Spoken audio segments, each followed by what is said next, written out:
Welcome, everybody. Welcome once again to another Happy Hour Friday. I'm your host for this week, Community Manager Jared Huckabee. And that's actually not the truth. I am not your host this week. Your host this week is my better half, Director of Community Engagement, Online Strategy, and Spaceship, Mr. Ben Lesnick. How you doing, man? Hey everybody, I am doing great. How are you doing? I'm doing well. If you've never watched Happy Hour before, Happy Hour is where members of the CIG community team take an hour out of our week every Friday to kick back, hang out with the Star Citizen community, and share a little of what we do every week. Sometimes we play the latest patch releases of Star Citizen. Last week, we created a creature concept live in front of everybody. This week, what we are doing is we are fulfilling one of our older stretch goals, the $19 million stretch goal, with the RSI Museum, where we are going to explore the history and origins, as they were, of the games that led up to Star Citizen. So then that's definitely the purview of Mr. Ben Lesnick. So I'm going to be co-pilot on this trip. So early on in the project, we had this idea of the RSI Museum, where we were gonna, talk to folks on the team about games they worked on in the past, about what inspired them to do what they do on Star Citizen. We kind of fell behind on that for a while, and we started doing like these 12-hour live streams where we actually went back and played the old games, and they're an insane amount of fun, and we're gonna keep doing those as we can. They take a whole lot of time and effort on the weekend. And we thought, hey, we've got Happy Hour. We're going to start doing some RSI Museum stuff here every once in a while. We're going to have the folks who worked on these games come in occasionally, play them with us, talk about the process. In fact, I think the idea that inspired it, which unfortunately did not work out for scheduling, was we were going to have Mr. Tony Zervek come talk Crusader. We're gonna try that at some point. Hey, Ben, Yes. can you go ahead and move your microphone just a little bit closer to your mouth? All right. How's that? There you go. All right. Now you can hear me, Yes. hopefully. People are remarking that we're actually very close to each other. We're not. We're actually using the magic of green screen. We're actually not close to each other at all. But see, like I can be like, oh, look how nice I am. See, I'm the nice one today. Yeah, look what I can do. What? Oh, these will are robbing me. And that was our gag for the episode. Good night, everybody. So today we are doing a segment we are calling Happy Hour Presents. I don't know. Happy Hour Museum presents. Happy Hour Presents the RSI Museum Pre-Christory and Origin Story. And what we're going to do is we're going to talk about, so historians will generally agree that time is divided between before Wing Commander and after Wing Commander. Well, yes, that's why we count the years off as WC and BWC. So we were going to go before Wing Commander, and we're going to look through the games Chris did, before that hit that changed everything and kind of set the course for Star Citizen. We're going to look at some of his early work. We're going to check out some of the inspirations. Even though these were tiny games, you can see the Chris Roberts in them, and we're going to find that today. With more than a couple cameos from current Star Citizen developers. Yes, there's some folks who worked on those early games who are still with us today, which is fantastic and cool. All right, so let's go to gameplay now. And now, obviously, these games were made for older PC systems that we don't have today. So how are we playing these games today? So we're going to be emulating these games today. One of my hobbies when I'm not here is building the actual machines and running, Wing Commander on an actual 386 or Wing Commander Prophecy on a Pentium, that sort of thing. I would love to do that with these someday. I will admit right now, my knowledge of this first part of Chris's career is more from learning about it later. I did not play all these games at the time, so this is going to be my first time with some of them. But I would love to go back and do them on the actual hardware. But today we're using two emulators. First one is called BBEM, which is going to emulate what's called the BBC microcomputer. In fact, let me walk you guys through. By the way, this is all the excitement of a college history class, I think. You're doing good, man. Keep it going. So back in the day, you didn't just have PCs and Macs. In the early 80s, you had a whole range of different competing computers that were trying to become the standard. Here in the United States, obviously, the Apple II and the PC, IBM PC, were the big guns. They were battling it out for supremacy. In Europe, it was anybody's game. And so when Chris Roberts came on the scene in 1981, 1982, he started off with something called a Sinclair ZX80. That was the computer he taught himself to program on. And I have a picture of one here. This cost £100 at the time, which is about $500 today. Just very simple, learning to move blocks around the screen, not even necessarily create games. So the first... You're the one who knows I'm this stuff. tongue-tied. I do know this stuff. So let me introduce the BBC microcomputer. This was a computer system that was subsidized by the government in the UK. So every primary school would have BBC microcomputers in the early 80s. They were not known as big gaming machines. The gaming machine, the cool hot rod gaming machine at the time was the Commodore. Yeah. Commodore 64. Commodore 64.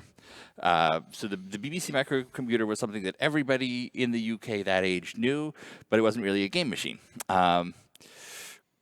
It was where Chris Roberts got his start. His very, very, very first game, their very first commercial game, was called King Kong for the, let me open up BBC. This is the BBC microcomputer. It probably looks like all other computers from that era. Yeah. So Chris... I am tongue-tied. I have not live streamed in a while. I apologize.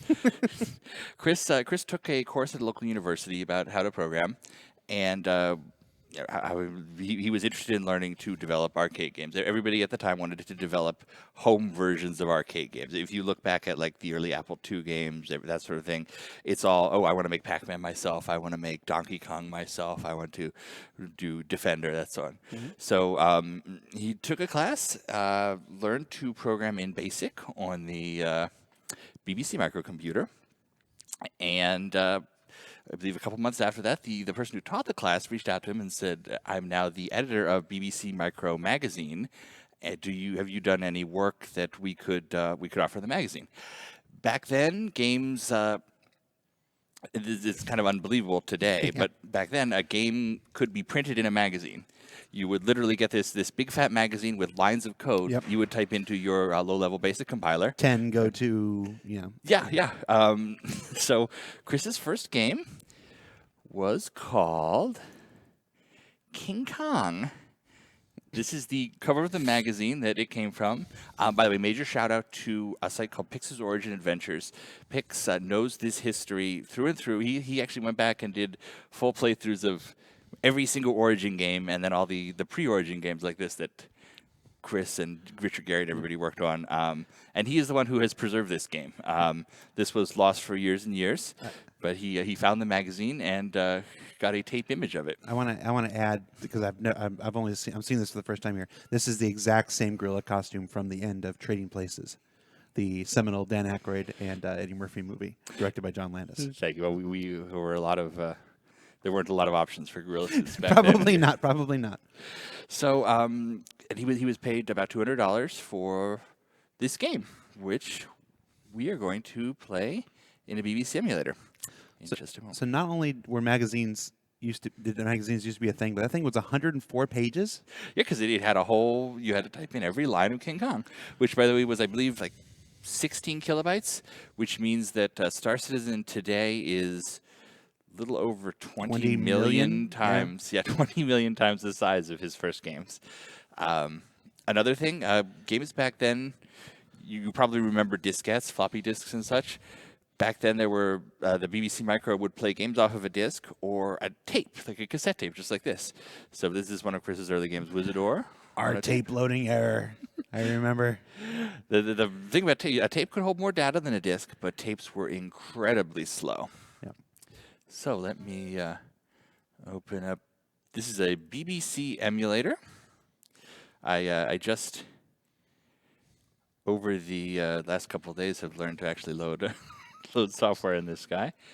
Give me just a moment. I'm going to switch this to a BBC Master. That was the fancy version of it. I'm going to load a tape. King Kong. That is the command to go to the tape drive. And now I have to chain. That runs a basic program together. Chain Kong. Now, if I were just to let this sit at this speed to load Kong, it would take about half of our program. Yeah.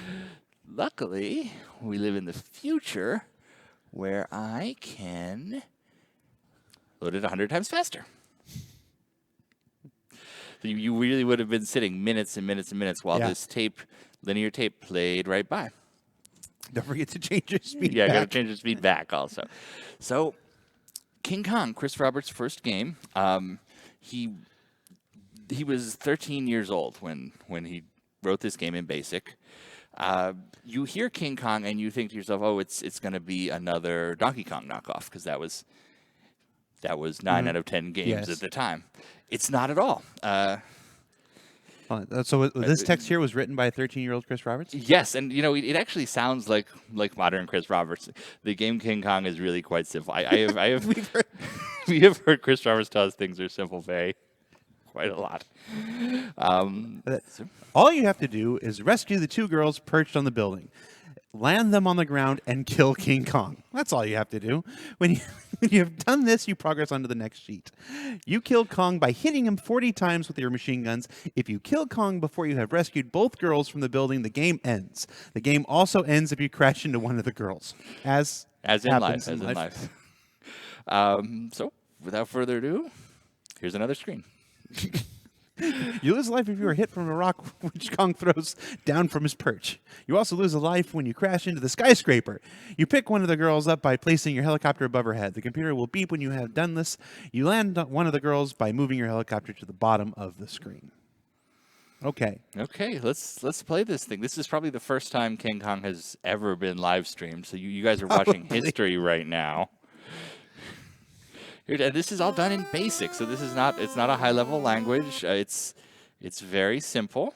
I do AZ to make the helicopter go up and down. What? Space turns it around, and Shift moves forward. Oh! It's not an auspicious start. Not an auspicious start. As I practiced this over the last few days, I did not get further than this first screen. So here is a girl. Let's go down there.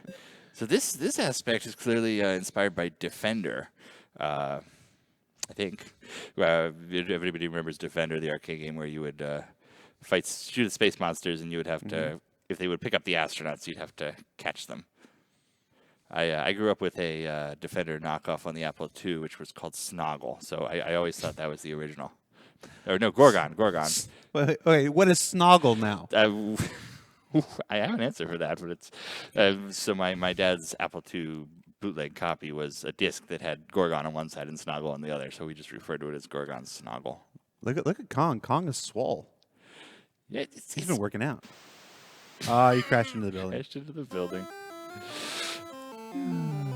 I can beat this first screen though. We're gonna do that before we give up on Kong. So up at the top in our UI, it tells you what sheet you're on, your score, the number of men left as represented by helicopters, and hits on Kong, the name of my progressive rock group. All right, let's go up and over Kong. Remembering that it's shift to move forward is my true challenge here. Oh.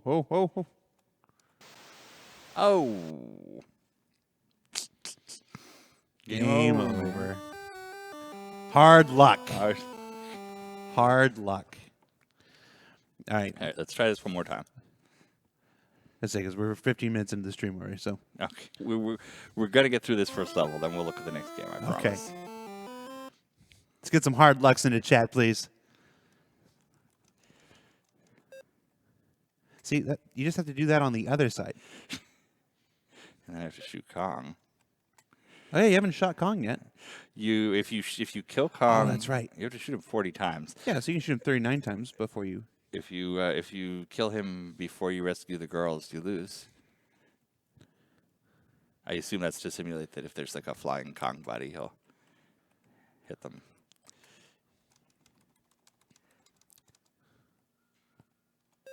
There you go.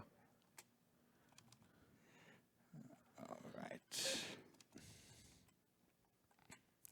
see how many hits on Kong we get.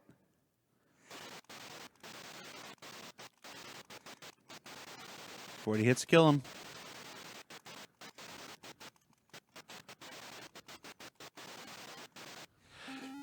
Hooray! And now Kong asks, "How high can you get?" Now here's where I get in trouble, because on this next screen, Kong can immediately hit and kill you. What? This was probably a lot slower at the time, and you would have time to dodge. Chris, what's up? Oh, there we go. Game over. So And thus ends our time with King Kong. Hard luck, man. And the thing I love about this, and it's super. This is like looking at Cézanne's first painting, and it's just a smudge or something. But the thing that I love about this is it's not just copying some arcade game. It's not trying to recreate some arcade game. It's a unique game, and it's tapping back into this classic film. It's. Yep. You would think you would do Star Wars or whatever was totally contemporary. This is you can feel Chris Roberts here. He has this appreciation for a little bit more than just, hey, here's the latest cool game. Okay. Ben. All right, so what's next? Right. Okay, let me reset the BBC emulator. So he did this game. He did a second arcade game called Popeye in the same way that was printed out and you would play it. Unfortunately, it is lost to time. I know Pix has looked through, I think, every issue of BBC Micro User. So somewhere in a basement in the UK somewhere, there is a magazine that prints these games from 1983, 1984 that has Chris Roberts' other pre-commercial game. So somebody out there find that. That's some hard luck.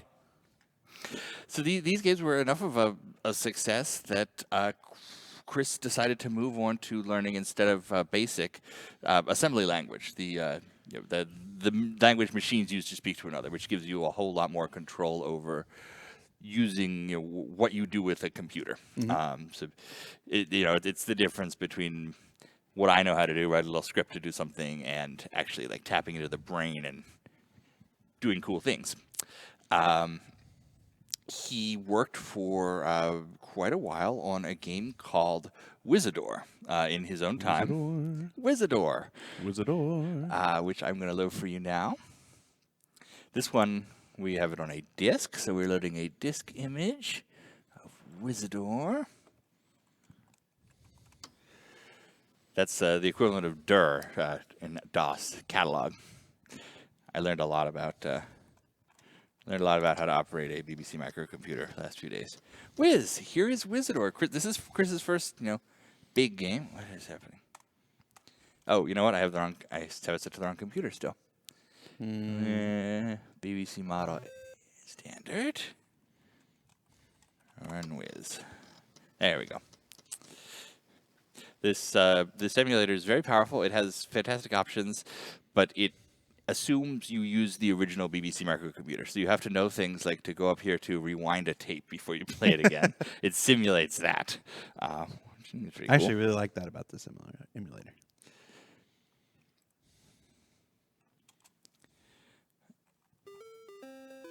There's some music. I believe that's Martin Galway.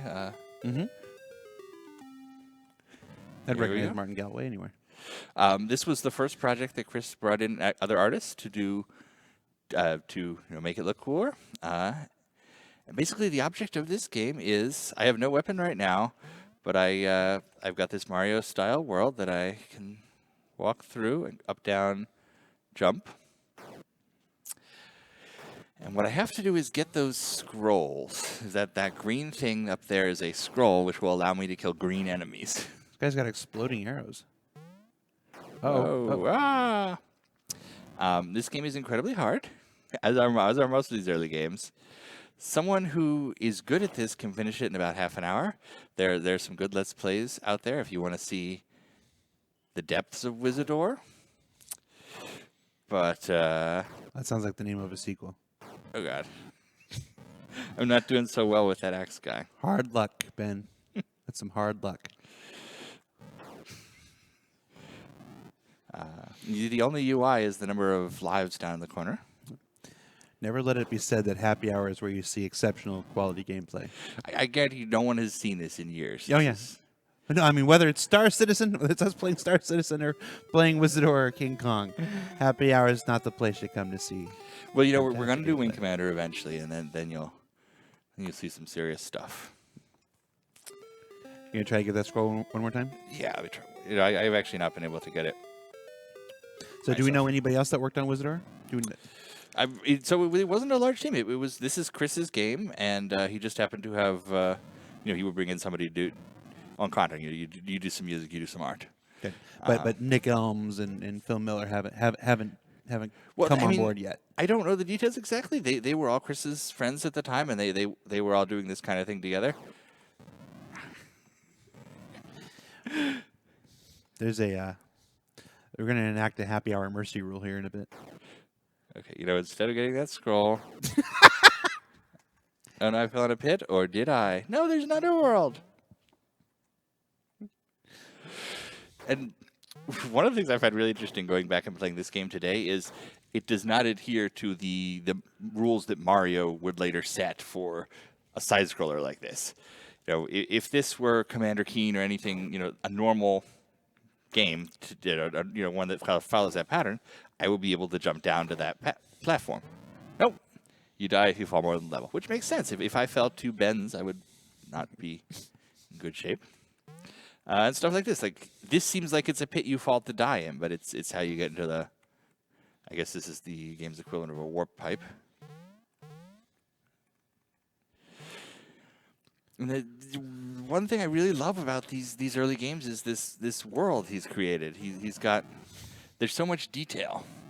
Without... This was before you could have, a narrator, or you wouldn't even have a manual that would have hundreds of pages of lore or something like that. So that is Wizardor, which I am terrible at, and I'm going to stop playing right now. Yay! All right. So how old was when was Wizardor? He was 86. 86. So how old was Chris at that point now? He would have been not yet 20. So he was 16, 17. Okay. So this game was published by a professional company. I believe it was called Imagine. Which essentially got him his start in the industry. So they hired him they released this. It was number 1 in the BBC Micro. It was his first number 1. For 6 weeks, it was number 1 in their sales chart. And of course, the interesting thing about the BBC Micro was, as I mentioned earlier, I keep saying things are interesting, and they're not. The thing about the BBC Micro is it did not have a huge user base outside of schools. Every school, everyone who was in primary school knew it, but nobody. You didn't have people with them at home. So the next big thing, and he'll develop a couple more BBC Micro games, was going to be moving to the Commodore 64. But let me show you his next project. Is it Striker's Run? No, we're not a Striker's Run. One more. So okay. After this was a total Chris Roberts game. This was his vision, his game coming together. He was next hired to do a port. Back then, they would have... in fact, let me choose some of the boxes for these. Here is the box to Wizardor. You can win 100 pounds of software. A lot of these games would have, and this and Striker's Run, which we'll see, have... You get to the end and there's a password that you literally would mail to them to win a prize. We've missed the expiration date, though. We did miss the expiration date. One of them promises a year worth of software, which I'm not sure quite how you measure. So that is Wizardor. Now, so Chris, as we mentioned earlier, there were all sorts of different platforms. There was, the PC, the Commodore, the Sinclair, the BBC. So when a game was a hit, somebody would have a hit game, they would want to port it to different computers. Mm-hmm. Today, that's built into the process. If you want to port to, you want to do a Macintosh port or an Xbox port or something, you have kind of this repository to go back to. Back then, it meant more, here's what we did on this computer, good luck, redo it. The game in question was called Match Day. Oh, no. So this is not a game that was envisioned by Chris, but it is his port of a soccer game. If you thought I was bad at Wizardor, you are... I'm setting the controls. So this was available for 1 or 2 players. That's not multiplayer in a modem or anything. That's 2 people sitting next to each other. You would set one side of the keyboard for one and one for the other. Oh, here's Chris Roberts' port of Match Day, which was a pretty well-known soccer game at the time. I believe for the Spectrum originally. You'll notice right there at the top of the screen, CR Corp. Yep, there's CR Corp. Ocean was the company that hired him to do this. If it looks like I'm not playing, it's because I'm not. You have to you have to sit through the national anthem before you can start playing the soccer game. And I hit space to go. Picks. I noticed he suggested setting it to 2x speed just because it's properly emulated. It's hard to imagine how we played a game at this speed back then. Well, this is better than FIFA.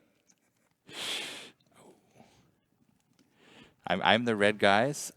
You kind of control them all at once, and you just shift your eye towards the one you want. Oh, no, my goalie actually stopped them.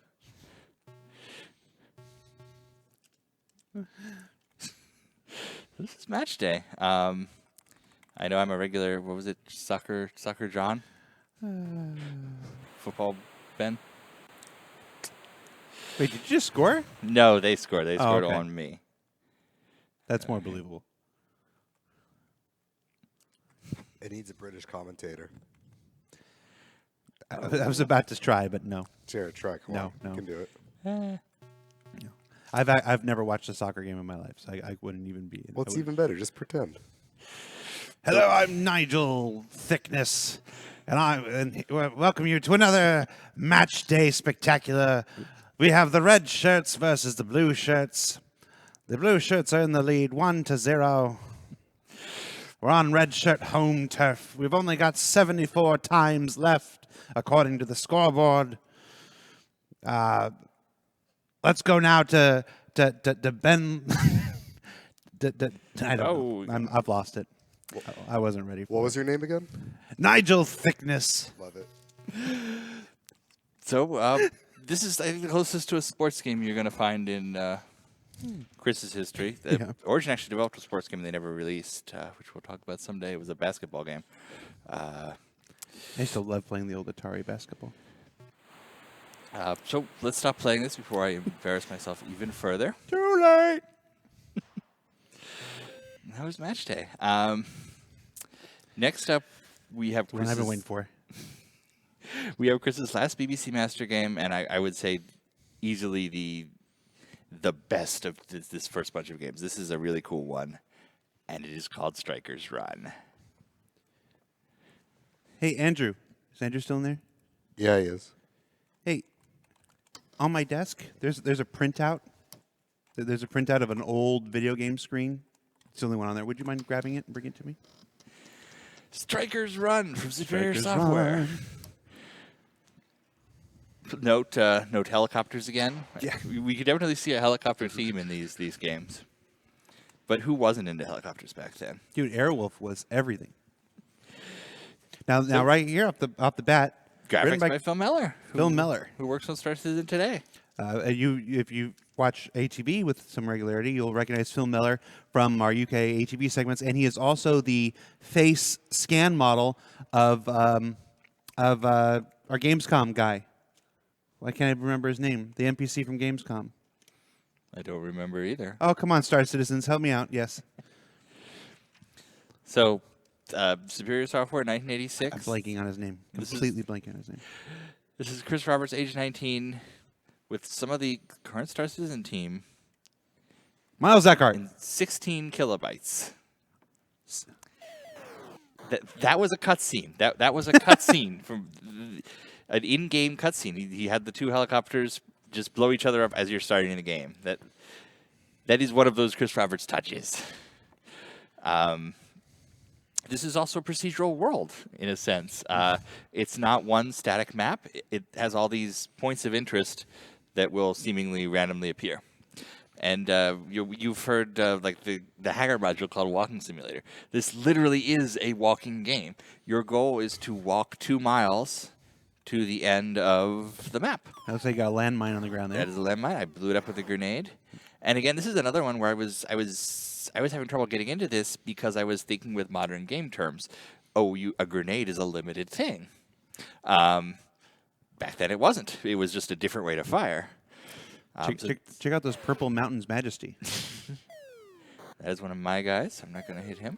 Now, what's the story here? Because there's a bunch of your guys. Are you invading this planet here? We are a particular. I don't think it's a planet. This is Earth. I think it's just Earth. What Earth looked like in a limited color palette. That explains the Purple Mountains Majesty. The story is that I have intel. I'm supposed to get to our headquarters, and I'm at our camp. Oh shoot! So more helicopters. Hello, friend. Oh, I love the skeleton animation that plays when you kill a bad guy. Yes, you have a weapon that completely removes the clothing and skin of your victims, and then reduces their bones to ash. And again, here the UI is just the number up in the corner. Do strikers hop? There's some rubble. It's just cool background stuff. That's really cool. The graveyard with the AK-47 with the helmet on it. It's really cool imagery for such a primitive setup. I want to see if you can get to my favorite thing in the game here. Because it's procedural, we don't quite know if it's how long it's going to take to get there. But there's a point of interest in this game that I really enjoy. Well, there's another feature to this game beyond the walking that I want to share. So is there running? There's not running. So there's no running in Striker's Run. Well, I mean, maybe his standard walk is a run. Here we go. So we talk about Star Citizen being this first effort to have space sim and ground sim and vehicles and walking around all in one universe. But look what you could do in Striker's Run. That's thin. It has the vehicles in this game are fully drivable. You can. Oop. And that's what happens when you crash one helicopter into another. Oops. Sorry. There's team damage. You killed your own guy? Yeah, if your guy gets in the way, you can kill them. Do you lose a life or anything? Or No. there's no penalty for team killing? Oh, and that has killed me. All right. Well, we didn't get to see my favorite point of interest. You want to share the You want to image? share again? Can we go to the hosting screen? Just to make this big here. So this is my favorite part. This is one of the POIs that you can see. I asked Chris what this was, and I asked him. I said, "Is this Jabba's palace? Is this Jabba's palace on top of whatever this thing is?" And he said, and he denied that this was Jabba's palace. But this is Phil Miller right here. This is Phil Miller, this person here, and this is Nick Elms. Nick Elms, who also works on Squadron 42 out in the UK studio, and this is some other friend of theirs back in the day that does not work on Star Citizen. But yeah, here are two of Star Citizen's top luminaries from Foundry 42 UK, immortalized in Striker's Run. Nope, I'm being passed a note.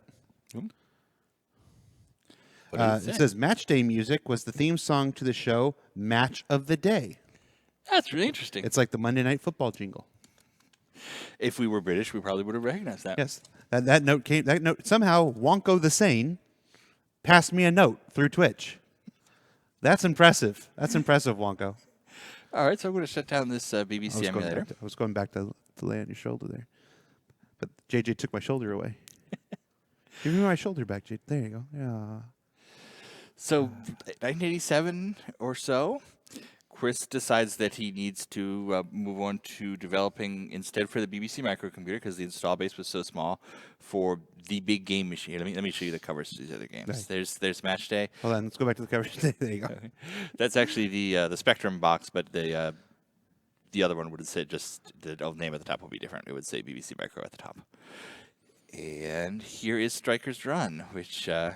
Again, it was a prize competition. If you get to the end of Striker's Run, which again, it takes about half an hour if you can do it, if you're better than me, you can win a prize.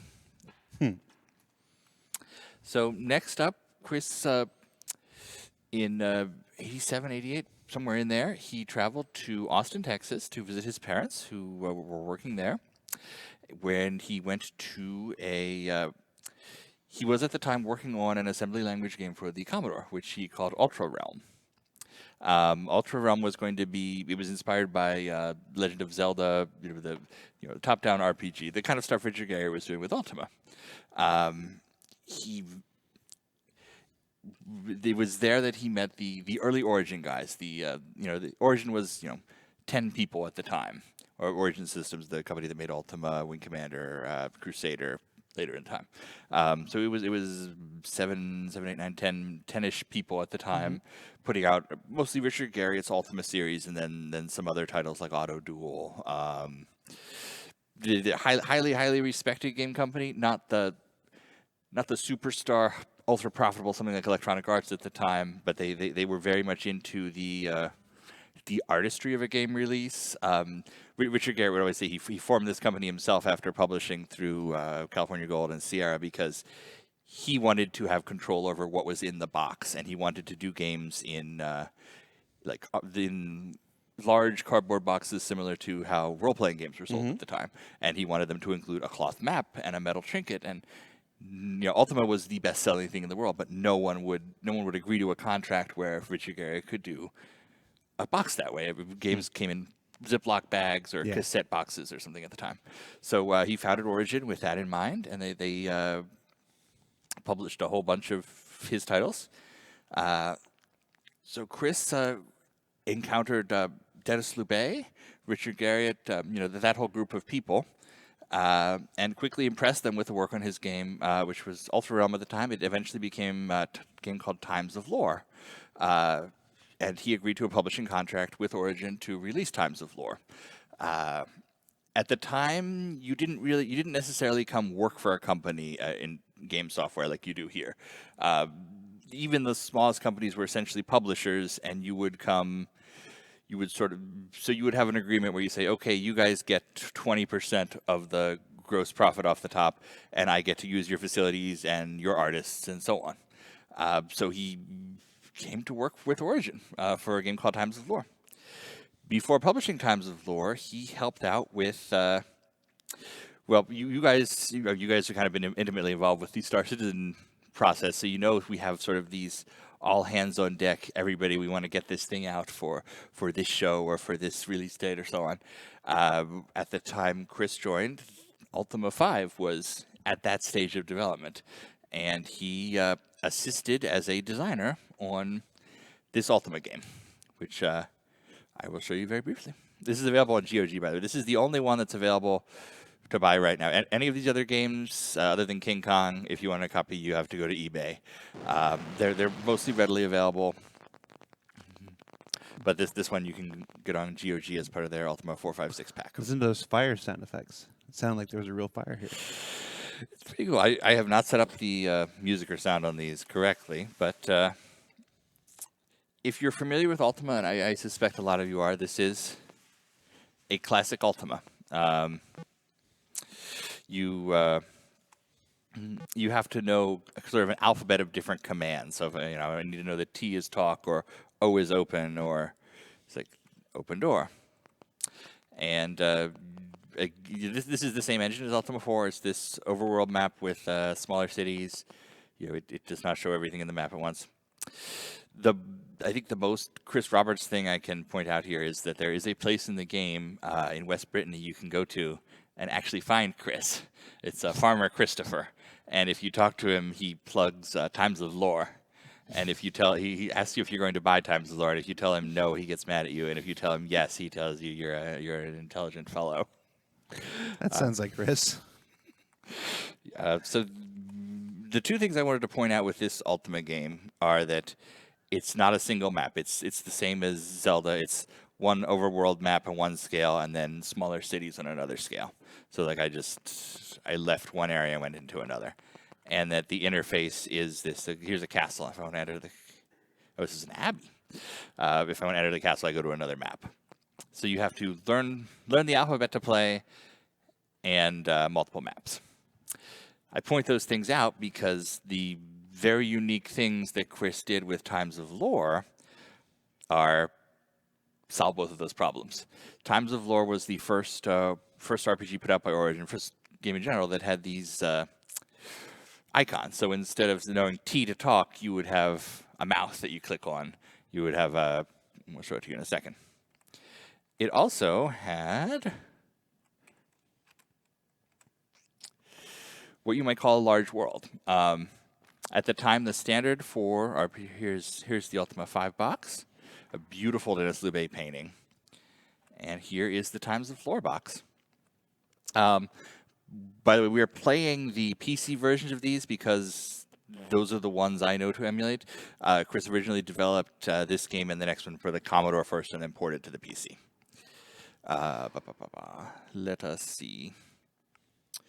So I'm going to load up DOSBox.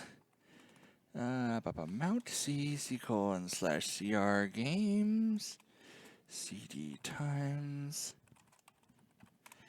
and here's Times of Lore. Do I have a joystick? No. Do I have a mouse? Yes. Do I have music? Yes. Wait. You mean Chris supported joystick and mouse in his earliest games? Apparently. What? That's what we call poking the bear. And Time. somebody saw Alien. Times. Yeah. So Sorry. Okay. the spectacular technical thing that this solved was it has a single scale map. Instead of many maps stitched together, this has one. Let's call it a mega map, where everything is the same scale. The whole Look at that. Times of Lore universe is this open world that it just puts you off into. So let's start a game of Times of Lore. Can we make this full screen? Oh, yes.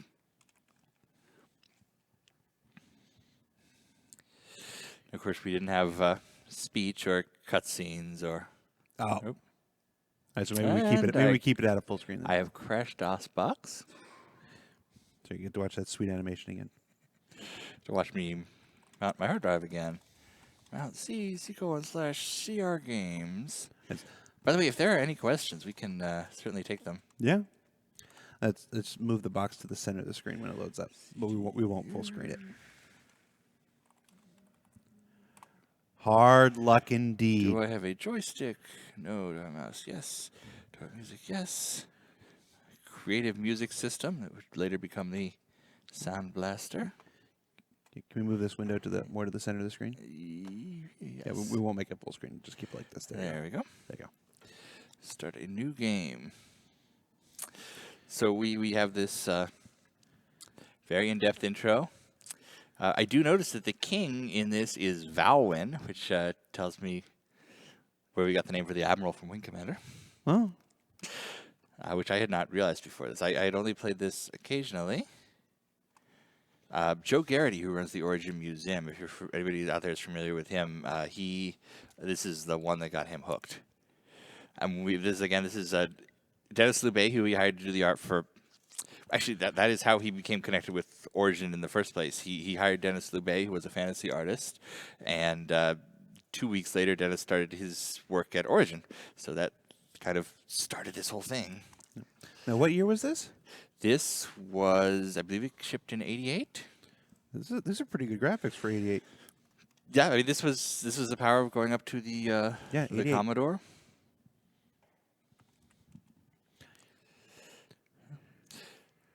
So here is our Times of Lore. So the first thing you see is you have an actual UI instead of the sort of very Spartan one you saw in the Ultima. And Super Chris Roberts Touch, instead of having, it's 6 o'clock at 7 o'clock, you have time over here on the left. This will change when it's day, night, whatever. And you have, instead of health, there's a candle. And as you are injured and hungry and so on, the candle burns down.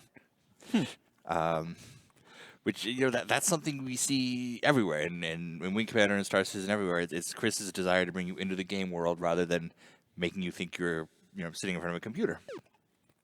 What does the picture on the left represent? The picture on the left is the time of day. And at the bottom of the screen, you see those icons that you were talking about.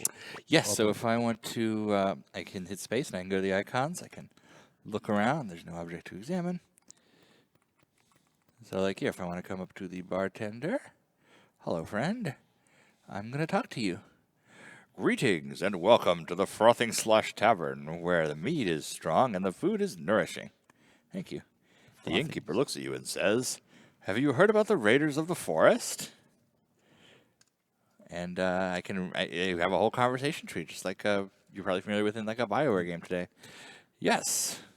Oh, did I tell you that I sent this to Ian Leland this week and told him he should include it on one of the procedural planets? And he said absolutely. So we'll see if that happens. So it's what we would consider a normal RPG today, but it was totally groundbreaking at the time. Start chit chat. Yeah, you could chit chat, buy provisions, ask about lodging. Now chit chat is an authentic medieval reference. Chit chat. I don't think it's medieval. I think it's a fantasy world that is totally from Chris's mind. Like Conan and Crom and stuff like that. Now this game was a big hit. I think that if Chris had vanished from existence after it, we would probably still remember Times of Lore as this great game by an early superstar. If Wing Commander had not eclipsed it, this would be Chris Roberts. And it was ported to a whole bunch of systems, including the original Nintendo. Really? Yeah, the NES has a Times of Lore port. And here's my whole game world is this 1:1 scale, which is unprecedented at the time, and it's huge. It's definitely the same impulse that's led him to create the world of Star Citizen being just oppressively massive. It's the same here. There's an entire world I can explore, and back at the time, that felt incredibly new. You lost yourself in a game like this. The NES port was done by Toho. Huge developer at that time. So I would love to do like a 40-hour playthrough of this someday. It's a beautiful game, and it's just so cool. There's oh god. You're fighting the Incredible Hulk. I'm fighting the Hulk. Yes. I'm actually not sure if I was supposed to be fighting him or not, but well, he seems to keep attacking you, so he seems to keep running from me. I don't think he's running from you. I'm running He's from following. him. Yeah, he's Yeah, following look how you that my candle is. No, there's Red Hulk and Green Hulk. Chris predicted the Marvel universe. Oh. You collapse, dead. So that is Times of Lore. After Times of Lore, Chris had a couple ideas for projects. He wanted to do initially a Times of Lore 2, which he had a whole world worked out. It was going to heavily involve vampires. There's my gravestone. There's so much detail in these games. So much detail in a diskette. Less than a megabyte of data. So he was going to do Times of Lore with vampires, and he also had an idea for a game called Squadron, which would eventually become Wing Commander. Before that happened, he opted to scrap Times of Lore 2 and instead use the same engine to develop a game called Bad Blood. Bad Blood is... Let me close out of Times of Lore. Bad Blood is the last of our games in the Pre-History. It was same engine, more of an action-oriented game inspired by the likes of Wasteland. It's post-atomic horror. It's, you are a mutant. Instead of a human, you're a mutant fighting humans, and it's the same giant world to explore. This is the box, another Dennis Lubay, I believe.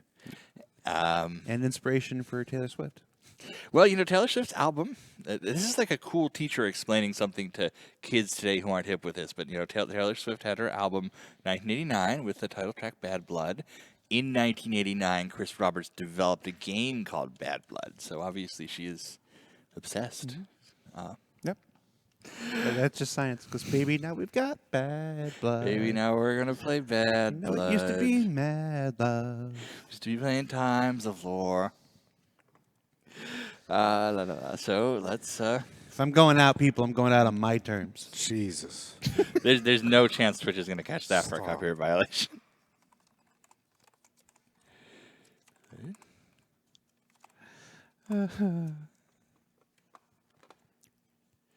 Origin. There's the traditional Origin logo. This game came out in early 1990. It's incredible to think that it came out less than 9 months before Wing Commander. Oh, look at that. I like that.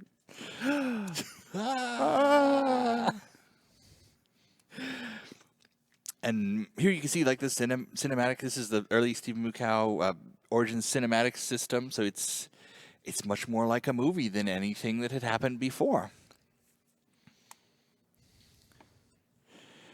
Jeff George would go on to design Wing Commander as well. I remember Chris saying that he could figure out everything on paper. He had figured out Wing Commander's ship balance on paper, and they didn't have to change anything once it was in the game. One of those minds. And again, these are the artists who would be on Wing Commander. Dan Bourbonnais, cockpits. Glenn Johnston did all that line art of the ships. Dennis Lubay did the cover image, the cinematics. So if you're familiar with like Mad Max, it's very much here's our settlement out in the post-atomic wasteland. I think we were starting to use movie terms in games. Screenplay. A game didn't have a screenplay before this. Mm-hmm. Warren Spector? By the great Warren Spector.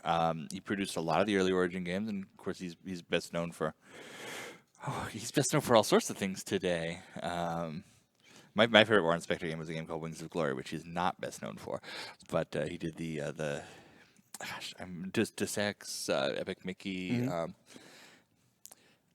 All right, let's begin the game.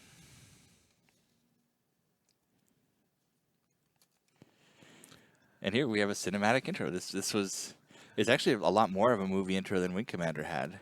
Gathered round the village fire, the mutants of Marduk await the word of their leader, Himuk Resok. And because this was an Origin game, it came in a nice box with like a fold out of the different mutants and. You can feel the tension in the No, crowd. we're not having you read this because you're going to see how long this At goes. last, Nigel Thickness turns to the crowd, raising his hands and saying, "Buzzes, the Humes are up and Wait, fight." look, he's come up with this like pidgin English for the mutants. They call people Humes and they're mutes, and it's world building. Look at this guy. This guy is wearing a swarm of bees as an outfit. So this goes on and on and on. And I can pick a character. You could do this in the previous game. I didn't do it, but you can. Look at how the lighting on the players are changing. Yeah. With the fire. So that's how I pick my player class. There's human and mutant and lady with one eye. So this game was not a huge success. Up until this time, Origin was known as the uncompromising RPG company. They did Ultima games and Ultima-like games. And when they did a game that wasn't Ultima, they would, of course, stick on the box from the creators of Ultima. People knew. In fact, if you look at Wing Commander 1, right down there on the bottom of the box, from the creators of Ultima. This was not a role-playing game in that same traditional sense. It's very much shaped like one, but it's much more action-oriented. So it did not necessarily find an audience the same way that Times of Lore and Wing Commander did. I feel like there's absolutely no inspiration for Fallout here. Well, At all. I mean, you would say that, but I think it's more they have a common ancestor in Yeah. Wasteland. And again, we have this same in-universe UI. We're looking at it on a nuclear TV. Since this is your typical post-apocalyptic wasteland, you've got a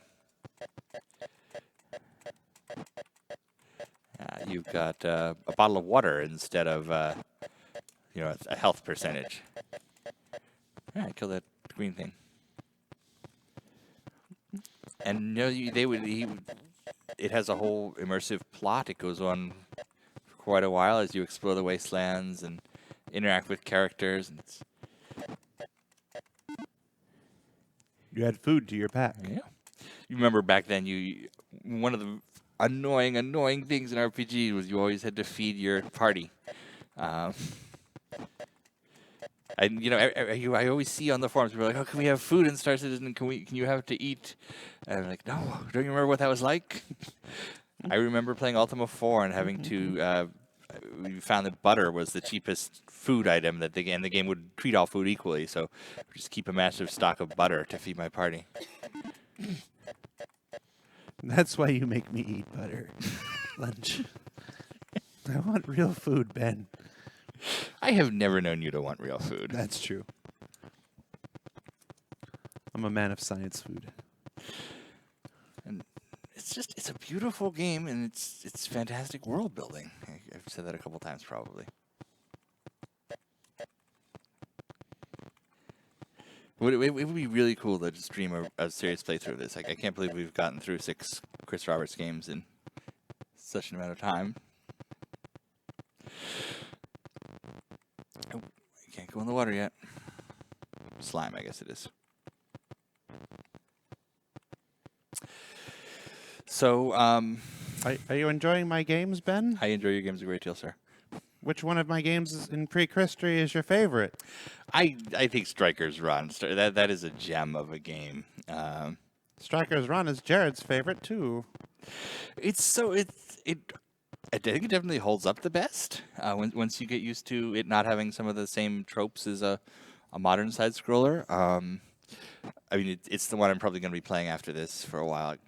I genuinely do want to get through the whole run. All right, I'm going to go back. Good show, Ben. Thank you. And I've died again. So that is everything before Space Sims. And you kind of have to look at these games as Hard luck. not hard luck, but they're where everything comes from. You can see how the world building ramps up, how the immersion, how the idea of getting rid of a UI and bringing you into the game world instead, and also the focus on technology. Chris's whole career is, I want to do more, so I'm going to move to the next thing. I have hit the limits of what we can do with the BBC Macro, so we're going to the Commodore and moving to the Commodore to the PC. It's interesting how much of Star Citizen there is in some of these. Let me see if I have any other pictures to share.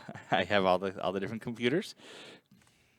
That's the BBC Master. He did a BBC Master version of Striker's Run. If you want a slightly enhanced Striker's Run, That's my the baby. Commodore. That's my baby right there.